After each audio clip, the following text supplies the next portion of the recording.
ایران دہشت گردی کا مرکز۔ ایران نے اپنے قرب و جوار میں دہشت گردی کی جو آگ بھڑکائی ہے، اب اس کی تپش عالمی سطح پر انسانیت کو اپنی لپیٹ میں لے رہی ہے۔ ایران نے امت مسلمہ کو تباہ کاریوں میں دھکیلنے کے لیے فرقہ وارانہ فسادات، دہشت گردی اور منافرت کو فروغ دیا۔ شام و عراق پر قبضے کے خواب دیکھے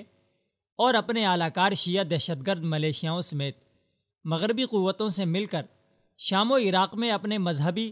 اور سیاسی مخالفین پر جنگ مسلط کر کے لاکھوں افراد کا قتل عام کیا۔ اس کے ساتھ ساتھ ایران نے پاکستان کو بھی خصوصی ہدف رکھا۔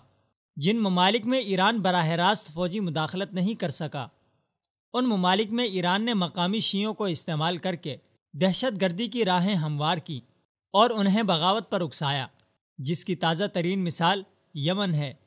جہاں ایران یمنی حوثی باغیوں کو اسلحہ فراہم کر رہا ہے۔ پاکستان میں بھی شیعہ دہشت گردوں کو اسلحہ، پیسہ اور تربیت فراہم کرنے والا ایران یہاں بھی شیعوں کو بغاوت کے لیے ذہنی طور پر تیار کر رہا ہے۔ ایرانی پالیسی کے مطابق ایران جن ممالک میں شورش برپا کرنا چاہتا ہے، وہاں شیعت کا سہارا لیتا ہے اور شیعت کو نظریہ ولایت فقیہ کی زنجیر غلامی میں باندھ کر انہیں اپنے ماتحت کر لیتا ہے، تاکہ بوقت ضرورت ایران کو ان ممالک میں ایرانی افرادی قوت کی بجائے مقامی افرادی قوت میسر ہو جو ایرانی مفادات کی جنگ لڑ سکے، جس کی مثال ہم شام و عراق کی جنگ میں دیکھ چکے ہیں کہ ایرانی جنگ میں اکثر غیر ایرانی شیعہ جانوں سے ہاتھ دھو رہے ہیں، جن میں پاکستان، افغانستان اور عراق اولین فہرست میں ہیں۔ ایران کی جانب سے باغیوں کو اسلحہ فراہم کرنے کی بات فقط الزام نہیں، بلکہ ایک حقیقت ہے جس کے کئی ثبوت سامنے آ چکے ہیں۔ حال ہی میں امریکی فوج نے دعویٰ کیا ہے کہ بحر الاحمر میں یمن کے حوثی باغیوں نے امریکہ کے ایک جہاز کو جن میزائلوں سے نشانہ بنایا ہے، وہ ایران کی طرف سے مہیا کیے گئے تھے اور ایران نے وہ میزائل چین سے خریدے تھے۔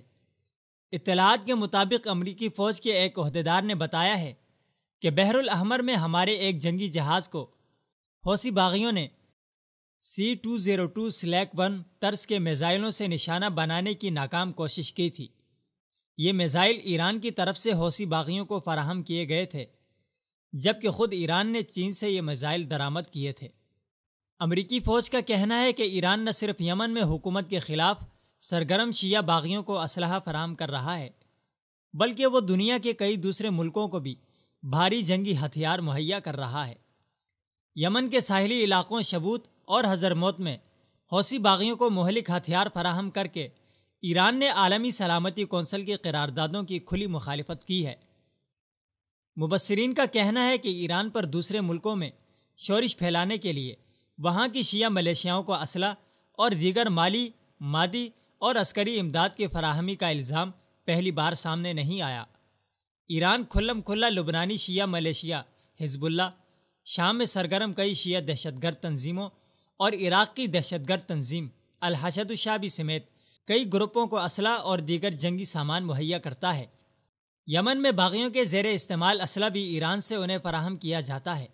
جس میں اسکڈ میزائل اور راکٹ لانچر جیسے دوسرے ہتھیار شامل ہیں۔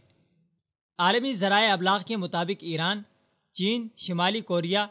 اور روس جیسے ملکوں سے اسلحہ خرید کر ان میں معمولی تبدیلیوں کے بعد انہیں ایرانی ماڈل قرار دے کر ایرانی ناموں سے فروخت کرتا ہے۔ ایران اس لحاظ سے مسلم دنیا میں دہشت گردی کا کاروبار کرنے والا ملک ہے، جس نے اپنے مفادات کے لیے شیعت کا استعمال کیا اور مسلم کش مہمات میں مغربی طاقتوں سے مل کر ایران نے کئی ممالک میں پراکسی وار شروع کر رکھی ہے، جس سے واضح ہوتا ہے کہ ایران ایک دہشت گرد، شدت پسند اور خانہ جنگی و خونریزی کو فروغ دینے والی ریاست ہے۔